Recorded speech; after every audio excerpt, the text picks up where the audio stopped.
Welcome to Money Confidence. I'm Crystal Oculi, the Chief Financial Strategist here at Confidence Wealth, and every week I try to bring a topic to you that's talked about in my meetings. And today's subject is 401k contributions.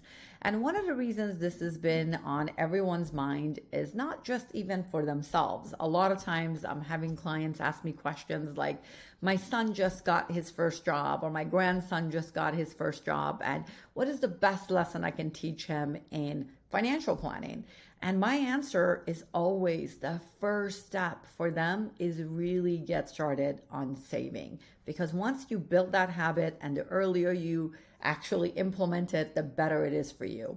So maxing out your 401k contribution is one of the best things you can do for yourself. Now, remember, some people have 403bs, some people have 457s, some people have a thrift savings plan. It's all the same. The point is, when you get started to working, you have some sort of a 401k in whatever the method that it's called in your current position. And the moment you start paying yourself first, which is really that contribution, is the most important thing that you can do for yourself. Now, I know a lot of people talk about, well, just do enough up to the catch-up.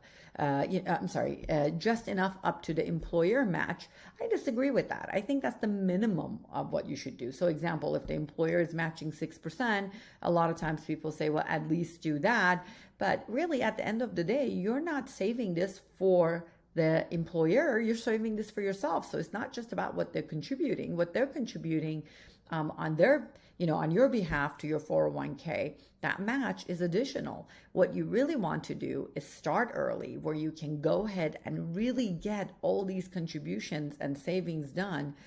The more, the better, and the maximum you're able to do is going to truly help you get to your retirement quicker.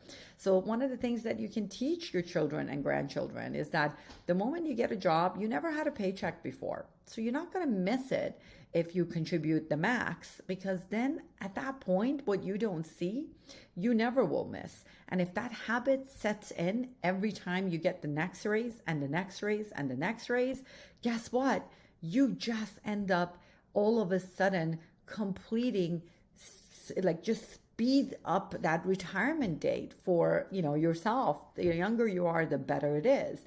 I find a lot of people don't really pay attention to their contributions until they get they're about in their 50s, where they start thinking about retirement and they're like, oh my goodness, I didn't really save enough. And then that's when they start really doing the catch-up contribution, because once you're over 50, you can do an additional amount.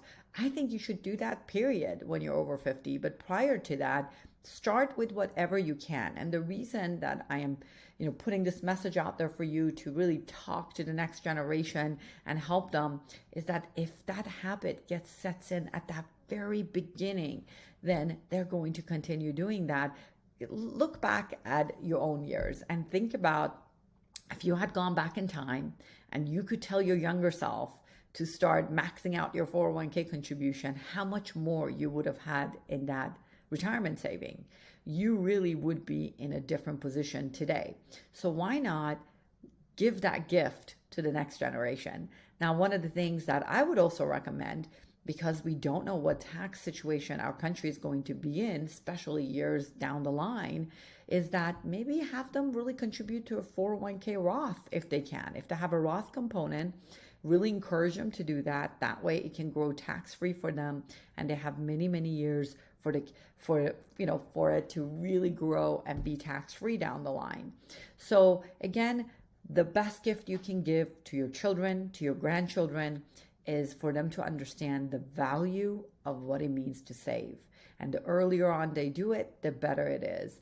The best comparison I can give this to is when you have a young kid, at the very beginning when they're born and they start, after they can get off of milk and start having some solid food, fruits and vegetables, if you make that the most exciting thing for them and you make fruits be one of the best things they can eat. Actually, my sister did that with my niece and nephew, and now they think strawberries and blueberries are some of the best things, and they think it's candy. They love it so much because they got used to it that early on, and some of it was handed to them like it was a treat, and now they think it's candy and they love it. And anytime we take them out, they go for the actual more than sugar and cookies, they go for fruits. And I think that's amazing. And it's a habit that gets built from that early on.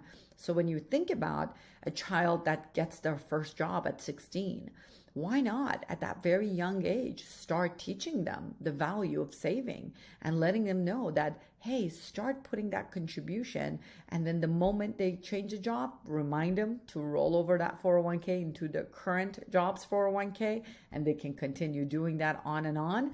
And this can be something that will be the best advice and the best value you can really set forth for your kids and your grandkids. So again, that's why I want to encourage that 401k contribution and tell you, continue not just doing it yourself until you retire, but encourage the children in your lives, whoever they will be, niece, nephew, children, grandchildren, whatever they are, and get them to start contributing. Talk to you soon. Have a good one.